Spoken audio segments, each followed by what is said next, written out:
दोस्तों नमस्कार। हमारे इस विशेष कार्यक्रम में आप सभी का स्वागत है। दोस्तों, उत्तर प्रदेश के जो प्रयागराज में मौनी अमावस्या के मौके पर जो भगदड़ मची थी, उस भगदड़ में कितने लोगों की मृत्यु हुई और कितने लोग घायल हुए, अभी तक कोई स्पष्ट जो आंकड़ा है प्रशासन की ओर से दिया नहीं गया है। कहीं न कहीं वो छुपाया जा रहा है। इन्हीं तमाम मुद्दों पे बात करने के लिए हमारे साथ उत्तर प्रदेश से वरिष्ठ पत्रकार प्रेमकांत तिवारी जी जुड़ रहे हैं। पहले हम उनको अपने साथ जोड़ लेते हैं। सर, नमस्कार। पहले तो हमारे इस मंच पे आपका सर स्वागत है। धन्यवाद आपको। सर, पहला मेरा सवाल यही है सर कि ये जो भगदड़ वाली जो घटना हुई, इस घटना में कितने लोगों की मृत्यु हुई है, यह सरकार कोई आंकड़ा बता नहीं पा रही है। इसके पीछे कारण क्या है और पर्दे के पीछे क्या चल रहा है? जब सरकार के पास में आंकड़े आते हैं कि आज इतने करोड़ों ने यहाँ पे स्नान कर लिया, ये आंकड़े उनके पास मुहैया हो जाते हैं। लेकिन ये जो मृत्यु के आंकड़े हैं, वो सरकार अभी तक बता नहीं पा रही है। सर, क्या कारण है सर? सरकार क्या छुपाना चाह रही? मौनी अमावस्या के दिन देखिए जो भगदड़ मची उसके बारे में जो आपको सुनाई पड़ रहा है, जो आपको दिखाई पड़ रहा है, ये आमतौर से होता है। दोनों पहलू से आप देखिए जी। कि घटना कोई घटती है और ऐसी जब जिसमें एक ज्यादा संख्या शामिल होती है, तब पब्लिक में आमतौर से ये अनुमान लोग लगाते हैं और विपक्ष भी ये आरोप लगाता है कि ये संख्या बहुत ज्यादा होगी, बहुत कम बताई जा रही है। और जी। पब्लिक को भी एक ये एक छवि बनी रहती है कि संख्या ज्यादा होगी लेकिन घटा के बताई जा रही है। लेकिन अब दूसरे पहलू से एक बात ये भी देख सकते हैं कि जी। हो सकता है कि संख्या जो बताई जा रही है एग्जैक्टली सही भी हो या उसके हुँ, आसपास हो। हुँ, दूसरा पहलू ये भी हो सकता है। हुँ। लेकिन अब मामला आता है कि जांच का विषय। जी। अब इस जांच में साजिश थी इस घटना के पीछे या नहीं थी, वो सारी की सारी बातें दूध का दूध और पानी का पानी हो जाएगा। यानी जांच में जब जुडिशियल ऑफिसर भी शामिल है और प्रशासन भी शामिल है, केंद्रीय जी। जांच एजेंसियां भी शामिल हैं। केंद्रीय हुँ, जांच एजेंसी के अलावा ये उत्तर प्रदेश में भी जो एटीएस है, एंटी टेररिस्ट स्क्वाड, वो भी जी। शामिल है। एसटीएफ जो स्पेशल टास्क फोर्स है पुलिस की, और भी शामिल जी, है, जांच कर रही। तो अपने अपने एंगल से सभी लोग जांच कर रहे हैं। और जी। जो उत्तर प्रदेश के पुलिस महानिदेशक हैं हुँ, प्रशांत कुमार, उन्होंने भी ये वक्तव्य दिया है कि हर एंगल से जांच की जा रही है और सीसीटीवी से लेकर के आसपास में जो खोमचे वाले वेंडर्स या और भी जो दुकानदार हैं या राहगीर हैं, प्रत्यक्षदर्शी हैं, पीड़ितों के जो परिजन हैं, उन हुँ, सबसे पूछताछ की जा रही है। हुँ। तो जाहिर है कि ये चीजें जैसी भी होती हैं, एक आपको याद होगा कि एक पहले भी एक कुंभ हुआ था जिसमें जी। रेलवे स्टेशन पर भगदड़ मची। अखिलेश अखिलेश यादव के समय पे सर। हाँ, उस समय पर। और उसमें कुछ लोग इटावा के भी थे जी। और एक इटावा के जो वकील साहब थे वो संयोग से मेरे मित्र के बड़े भाई थे, तिवारी जी थे वो। जी। उनके यहाँ मुरारी सिंह जी गए भी थे। हुँ, और तो घटनाएं तो घट जाती हैं। अब जी। कुंभ के दौरान ही नेहरू जी जब कभी गए थे अपने जी। 60 के दशक में, तब भी भगदड़ मच गई थी। जी। ऐसी घटना तब भी हुई थी और सर वीआईपी मूवमेंट को तब भी ये कहा गया था कि भाई बड़ा उसका ख्याल रखना चाहिए। जी। सर, जिस तरह से आप बता रहे हैं कि इससे पहले भी जो कुंभ हुआ था उसके अंदर भी इस तरह की घटनाएँ घटी गई थी। तो क्या सर सरकार के पास में इनपुट नहीं थी? क्या उस तरह की तैयारी करके व्यवस्था नहीं की जानी चाहिए थी? क्योंकि जब आप बता रहे हैं कि उस समय भी अखिलेश यादव के समय भी हुई थी, वो ये रेलवे स्टेशन पे हुई थी, लेकिन पंडित जवाहरलाल नेहरू के समय की भी आप बात बता रहे हैं। लेकिन जब कुंभ होना है, तो सरकार को उस तरह की हुँ, सुरक्षा इंतजाम को पुख्ता करना होता है। क्या उनके पास आईबी के पास इनपुट नहीं थी कि इस तरह की घटना घटेगी? क्योंकि सर वहाँ जो परिजन हैं वो रो रहे हैं और कुछ तो मीडियाओं के अंदर चल रहे हैं कि उसके ऊपर जो लिखा हुआ है, कहीं 68 लिखा है, कहीं 70 लिखा है, इस तरह के आंकड़े बता रहे हैं। कुछ लोगों का कहना है कि 1000-1500 लोग वहाँ से गायब हैं। तो क्या सरकार की जो कड़ी सुरक्षा की बात की गई थी, जितनी बढ़-चढ़ के जो पूरा दिखाया गया था महाकुंभ के बारे में, क्या उस तरह से फिर तैयारी नहीं की थी? क्योंकि योगी जी ने कहा था कि हम 100 करोड़ लोग यहाँ पे स्नान करने आए, उस हिसाब से हमने तैयारी की थी। लेकिन 18 से 20 करोड़ के अंदर में इस तरह की बड़ी घटना घटी है और फिर कल 5 तारीख में नरेंद्र मोदी भी वहाँ स्नान करने आने वाले हैं सर। तो कहीं न कहीं सुरक्षा व्यवस्था पे बात होती है और योगी सरकार के भी ऊपर कहीं न कहीं सवाल उठते हैं सर।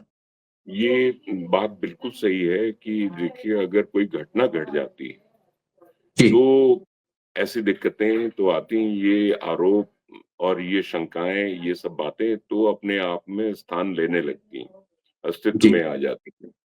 लेकिन उसके बाद में ऐसी चीज़ें होती हैं कि सारे प्रबंध किए जाते हैं, सारे अब मौनी अमावस्या के दिन ऐसी घटना घटी, लेकिन बसंत पंचमी का स्नान हुआ और और भाई एहतियात ज़्यादा बरते गए। अच्छा, इसके पहले देखिए जी, लग ऐसी ही भीड़ या इसके कमोबेश ऐसी ही भीड़ जो है, वो 19 में भी हुई थी। 19 जी, में हुई थी और घटना कोई नहीं घटी, कुंभ बड़ा सफल रहा। सफल ये भी कहा जाएगा, लेकिन ये घटना एक दुर्भाग्यपूर्ण घटना हुई और उसकी वजह से आप देखिए प्रतिक्रिया और उसके बाद में जो सावधानी बरतने की एक प्रक्रिया होती है, उस पर योगी जी ने कितना ध्यान दिया। हुँ, वसंत पंचमी के दिन जब वो हो रही थी, तो ये हुआ कि योगी जी ने पल-पल ध्यान रखा इस बात का। जी, पल-पल उन्होंने नज़र रखी कि कैसे यातायात प्रबंधन हो रहा है, कैसे स्नानार्थी और कैसे श्रद्धालुओं का किस तरफ से जाना होगा, किस तरफ से लौटना होगा। भले रास्ता लंबा हो जाए, लेकिन ये है कि सावधानी कोई भी ना हटने पाए और कोई भी दुर्घटना ना घटने पाए। इस बात का पूरा हुँ, ख़्याल रखा। अब मुझे तो देखिए एक बात याद आती है पांडे जी आप भी इस बात को महसूस कर सकते हैं कि दुनिया में कहा जाता है कि मोसाद जैसा तो कोई संगठन ही नहीं है, जासूसी संगठन, जो किसी जी, घटना को पहचानने में उसकी साजिश हो रही है, उसको उसको पता लगाने वो पहले ही भाँप लेते हैं, पहले ही पता लगा लेते हैं। हुँ, लेकिन 2023 में क्या हो गया कि हमास ने इंट्रूड किया हुँ, इज़राइल के अंदर जी, और इंट्रूड करके न जाने कितना कत्ले-आम और वो लोगों को बंधक बनाया, कितने लोगों को मार दिया और कितने लोगों को ले आए। अब वो उसकी परिणति युद्ध की हुई। लेकिन सवाल तो मोसाड पे आया ना, जी, सवाल तो इज़राइल की जो अपनी स्पाई एजेंसी है, जी, उसकी क्षमता पर आया। तो ये कभी-कभी हो जाता है। दुर्भाग्यपूर्ण घटनाएँ आपके लाख उद्देश्य तो कहा ही नहीं जा सकता है कि कहीं से भी उद्देश्य में कोई दिक्कत, कोई नियत में कोई दिक्कत, चाक-चौबंद हुँ, हर व्यवस्था और योगी जी तो इस पे रो भी पड़े। वो रोए भी मतलब इस घटना में जो लोग हताहत हुए, उन हुँ, उन शोक संवेदना में योगी जी के आँसू भी आए। लेकिन अब किया जाए तो क्या किया जाए? ये जो हुआ है उसकी कभी आगे पुनरावृत्ति ना हो, इसी के लिए जांच कमीशन बैठाए जाते हैं, जांच कराई जाती है और उनकी केवल वो घटनाओं के कारणों का ही पता नहीं लगाते हैं, बल्कि ये सिफ़ारिशें भी करते हैं कि आगे इस तरह की कोई घटना ना घटे ऐसे मौकों पर। ये उनका इस बात पर ज़ोर रहता है। तो नहीं सर, लेकिन यही कहें मुख्यमंत्री जी के कि आप मुख्यमंत्री देखिए जी के ये संज्ञान में। घटना कुछ जी। जो अमृत स्नान है, जी। वो हो गया है और उम्मीद की जानी चाहिए कि आगे इन सब एहतियातों को ध्यान दिया जाएगा। सर वही बात है कि क्या मुख्यमंत्री जी के संज्ञान में सुरक्षा एजेंसियों ने नहीं बताया था कि इससे पहले भी इस तरह की घटनाएं घटी हुई हैं। और जिस तरह से सर आप भी देख रहे होंगे मीडिया के माध्यम से, और वीडियो भी वायरल हो रहे हैं कि लोग बिलख रहे हैं, उनकी डेड बॉडी लोगों को नहीं मिल पा रही है, लोग कहाँ-कहाँ से आए थे। इस घटना के कारण जो हिंदुओं के अंदर में जो उत्साह था, लेकिन अब इस घटना के बाद में डर के मारे लोग अपनी टिकटें सर कैंसल करवा रहे हैं सर। बेशक देखिए बहुत से ऐसे लोग हो सकते हैं, लाखों लोग ऐसे हो सकते हैं। लेकिन जो लाखों लोगों ने आने का प्लान कैंसल किया, तो वहीं एक बात ये भी है कि करोड़ों-करोड़ों लोगों के ऊपर इस बात का असर नहीं पड़ा। तभी तो हुँ, आप देख लीजिए कि ये जो बसंत पंचमी में स्नान हुआ है, ये जी। 5 करोड़ के आस-पास लोगों ने स्नान किया। तो आप हुँ, समझ सकते हैं और बहुत से हुँ, लोग जो हिम्मती होते हैं, जो श्रद्धालु होते हैं, जो ईश्वर हुँ, में आस्था रखते हैं, अध्यात्म में विश्वास करते हैं, वो कहते हैं मरना होगा तो घर में मरेंगे, हुँ, हैं? अपनी सावधानी बरतना अपना काम है।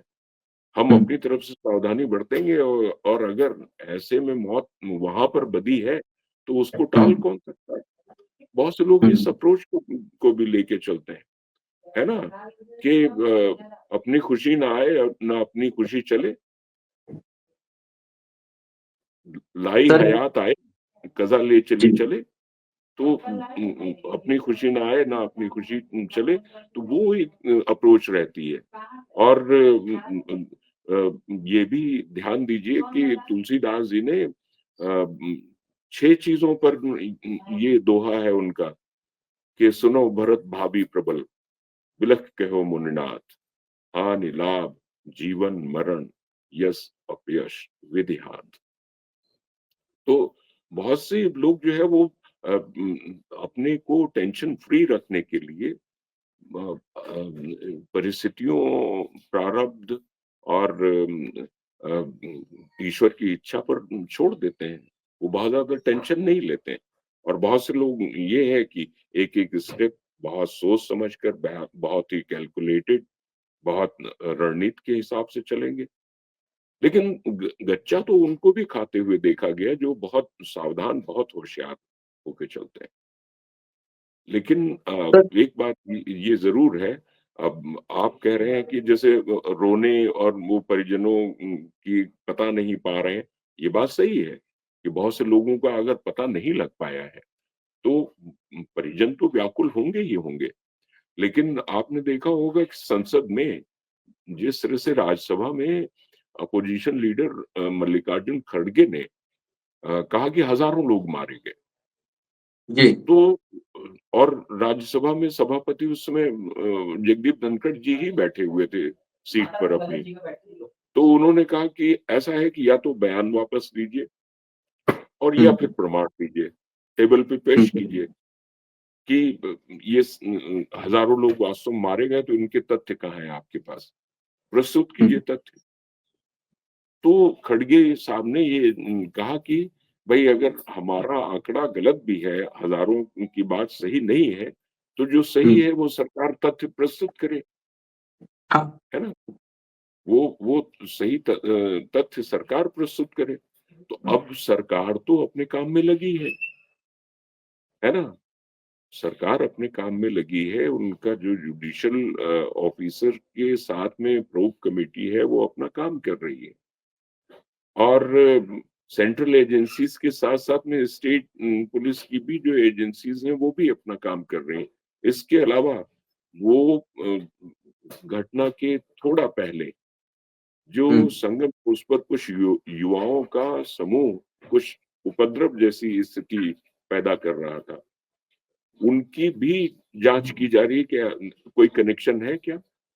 इसके अलावा हम्म। बहुत से ऐसे वो जो पास के टावर हैं, टेलीफ़ोन टावर, उनसे ये इकट्ठा किया जा रहा है, जानकारी इकट्ठी की जा रही है कि कितने टेलीफ़ोन कौन-कौन से लोग थे और उन उन टेलीफ़ोन में कोई ऐसा ख़ास ऐप तो नहीं था जिसमें भाषा बदली जा सकती है, भाषा को कोड के तरीके से बात की जा सकती है या कोई फ़ॉरेन कॉल उस टाइम पे उन फ़ोन्स पे आई या बाहर से कहीं से फ़ोन कॉल आई, तो उन उन चीज़ों पर भी ध्यान दिया जा रहा है। यानी बारीकी से पैनी नज़र रखी जा रही है। ये बात सही है और घटना तो देखिए कोई भी दुर्भाग्यपूर्ण होती है। इस घटना से बहुत से लोग स्तब्ध हैं और जिनके अपने नहीं लौट पाए हैं, जो गए थे एक बड़े पुण्य उद्देश्य के साथ, पवित्र स्नान करने के लिए त्रिवेणी पर पहुँच करके गंगा, यमुना और अदृश्य सरस्वती के संगम पर तो गए तो थे वो पुण्य अर्जित करने और लौट के घर नहीं आ पाए या आए तो मृत्यु का वर्ण करके और वो अपने समझ लीजिए निर्जीव होकर के आए। तो और बहुत से लोग अगर ढूँढे नहीं मिल रहे हैं, वो तो और भी कष्ट की बात है कि जी। यानी जहाँ पर एक तनाव भी रहेगा कि आखिर कहाँ है, कहाँ गायब हो गए और आएँगे तो कब आएँगे? तो वो और भी एक स्थिति है कि अस्पष्टता बनी हुई है। तो ये उन लोगों के लिए बेहद सर, अफ़सोस इसी वाली घट बात है। इसी घटना पे सर प्रतिक्रियाएं भी कुछ आ रही हैं। जी। जिस तरह से धीरेन्द्र शास्त्री का कहना था कि गंगा के घाट के पास उन मृतकों को मोक्ष मिला है, जिस पर शंकराचार्य ने अपनी नाराजगी भी जताई है सर। बेशक ये सही है, हम इस बात से सहमत नहीं, ये मोक्ष वगैरह क्या? भई किसी का जीवन आधा-अधूरा कट शॉर्ट हो गया हम्म। और आप कोई उसको मोक्ष की संज्ञा दे या बहुत से लोग भई ऐसी आस्था रखते हैं, वो कहते हैं कि अरे भई वो बड़ी अच्छी मौत हो गई। ठीक है हम्म। अच्छी मौत हो गई, लेकिन अगर कोई व्यक्ति अपने परिवार का आसरा था और अब उसके पास जो है कल से उसकी मौत के बाद में कोई आसरा नहीं रहा। सारी जो जीवन शैली है वो बिल्कुल बाधित हो गई, परेशान हो गए परिवार वाले। तो ऐसा मोक्ष क्या भई? ये तो परेशानी है। ये मोक्ष वाली बात नहीं है। देखिए, ये बात तो सही है कि इसके बावजूद पंजाब में अभी घटना घटी। हम आकाशवाणी के बुलेटिन रेगुलर सुनते हैं। गाज़ीपुर में घटना घटी, पंजाब में अभी घटना घटी, सड़क दुर्घटनाएँ हुई हैं। तो ऐसे में बहुत सारी ये सब बातें होती हैं, लेकिन घटना तो कोई भी और इसीलिए देखिए इन घटनाओं में मुख्यमंत्री ने उन लोगों को जो कुंभ में आए थे पवित्र स्नान करने के लिए, हम्म। उन श्रद्धालुओं को जो मर गए उसमें, उनको 25-25 लाख रुपए का क्षतिपूर्ति और उनको सहायता राशि भी देने की घोषणा की है। तो आप सर ये सोचिए सर, हाँ, धनराशि के तो सर सरकार धनराशि के सर वायदे भी करते हैं, पर कितने लोगों को सर उस धनराशि को प्राप्ति करने के लिए कितना समय लगता है, कितने उनको मशक्कत करनी पड़ती है, धक्के खाने पड़ते हैं। खास करके इस घटना को लेके कहीं न कहीं शंकराचार्य को भी ट्रोल किया जा रहा है। जो बीजेपी के जो समर्थक हैं, उनका कहना है कि शंकराचार्य जिस पे राजनीति कर रहे हैं, उन्हें धर्म कर्म की बात करनी चाहिए। तो सर इसे आप किस तरह से देख रहे हैं? कितने लोग शंकराचार्य को ही बोल रहे हैं कि शंकराचार्य नहीं है ये। शंकराचार्य ने तो बस अपना सवाल पूछा है। देखिए, एक शंकराचार्य ऐसा है कि अभिमुक्त अभिमुक्तेश्वरानंद सरस्वती जी जी, ने भी सवाल उठाए। जी। उन्होंने उनके तेवर थोड़े तीखे रहे। हुँ, उन्होंने थोड़ा ऐसी भाषा का इस्तेमाल किया है जो हुँ, सरकार और व्यवस्थाओं और इन चीज़ों से जिनको बहुत शिकायतें नहीं रही हैं या हुँ, ख़ास तौर पे भाजपा की सत्ता है, तो हुँ, भाजपा पार्टी के लोग वो उससे थोड़ा आहत महसूस कर रहे हैं। और हुँ, ये भी बात सही है कि अभिमुक्तेश्वरानंद जी की जो भाषा रही है, उससे विपक्ष थोड़ा खुश भी हुआ है। जी, तो ये आरोप उनके ऊपर लगना स्वाभाविक है कि वो विपक्ष की भाषा बोल रहे हैं। हुँ, लेकिन बहरहाल मतांतर तो चलता रहता है। जी, मुंडे मुंडे मतिर्भिन्ना, मेरा ये कहना है। जी, व्यक्ति अपने अलग-अलग विचार रखता है, अलग-अलग सवाल कर सकता है। ये कोई ज़रूरी थोड़ी है कि शंकराचार्य हैं, कुछ अलग विचार रखते हैं, तो वो सिर्फ़ जो है वो प्रशंसा करने ही जैसी बात करें। लेकिन वहीं पर जो अ, इसके स्वामी अवधेशानंद गिरी जी महाराज हैं, उन्होंने भी एक बात कही कि व्यवस्थाओं में कमी निकालना तो आसान होता है, हुँ, लेकिन जहाँ पर विश्वास होता है, आस्था होती है, अध्यात्म और प्रेम, वहाँ पर हम अच्छाइयों को ढूँढने की कोशिश करें। चूक हो गई है, वो तो दुर्भाग्यपूर्ण है, ये मैंने आपसे पहले ही कहा। हुँ, लेकिन हम उसमें अध्यात्म और प्रेम इसकी खोज करें तो वो ज़्यादा अच्छा है। ये स्वामी अवधेशानंद गिरी जी महाराज जी ने भी ये बात कही है। तो मुंडे मुंडे मतिर भिन्ना वाली अगर विचारधारा पर आप चलिए तो आपको विरोधाभास तो मिलेगा ही मिलेगा। अगर एक व्यक्ति कुछ कह रहा है तो दूसरा व्यक्ति कुछ कह रहा है, लेकिन हम लोगों का फर्ज एक ये बनता है कि एक भी अवांछित, भाई देखिए, मृत्यु, बहुत से लोग तो काशी अभी भी मरने के लिए जाते हैं, लेकिन वो जब उस अवस्था को प्राप्त करना होता है उनको, वो जानते हैं मृत्यु सन्निकट है, तो हुँ। वो चले जाते हैं। वहाँ मोक्ष धाम है और भी जगह हैं, ऐसे वृद्धाश्रम हैं, जहाँ पर ऐसी व्यवस्था है।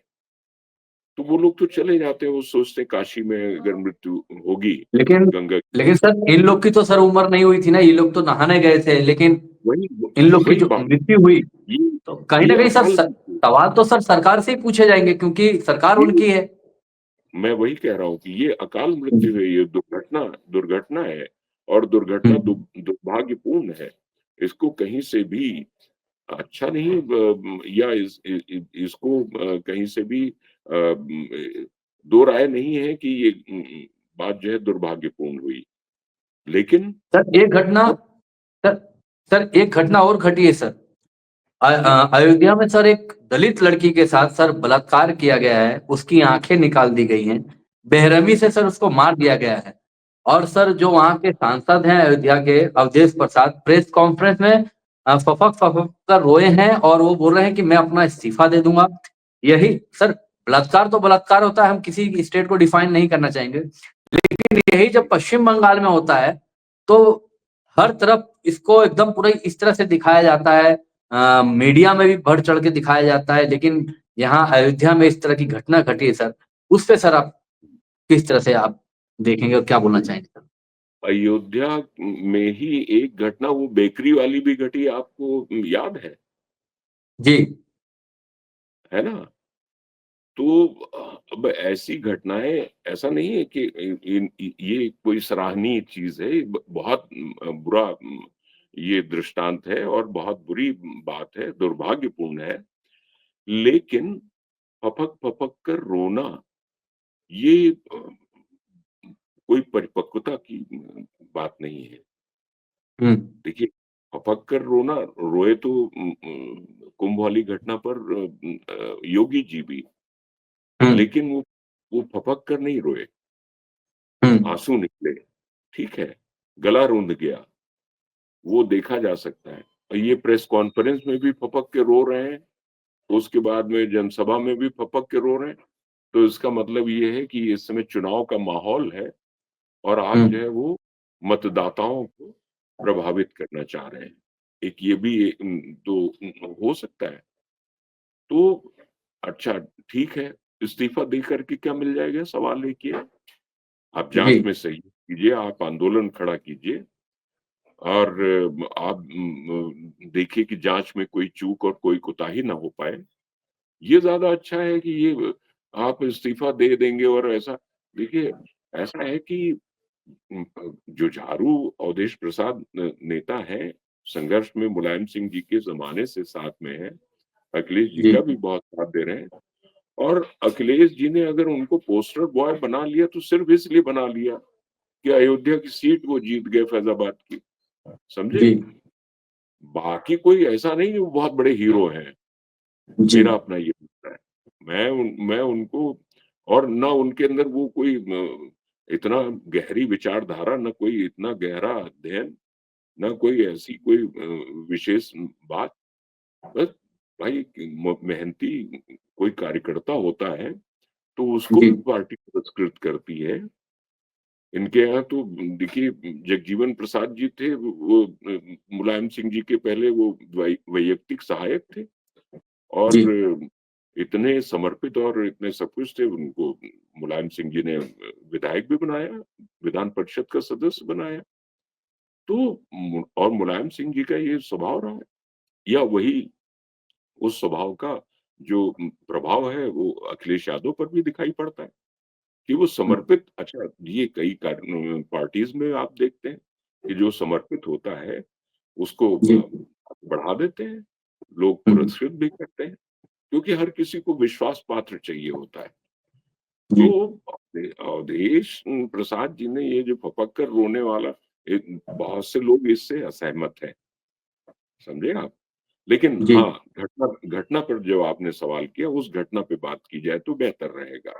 और वो जी घटना ये है कि अ, जो लोग 3 लोग उसमें अरेस्ट किए गए, जी वो उस युवती के घर आना-जाना, उनमें से एक जो आईटीआई का चौकीदार है, वो उ उसके घर आना-जाना उसका पहले से बना हुआ था।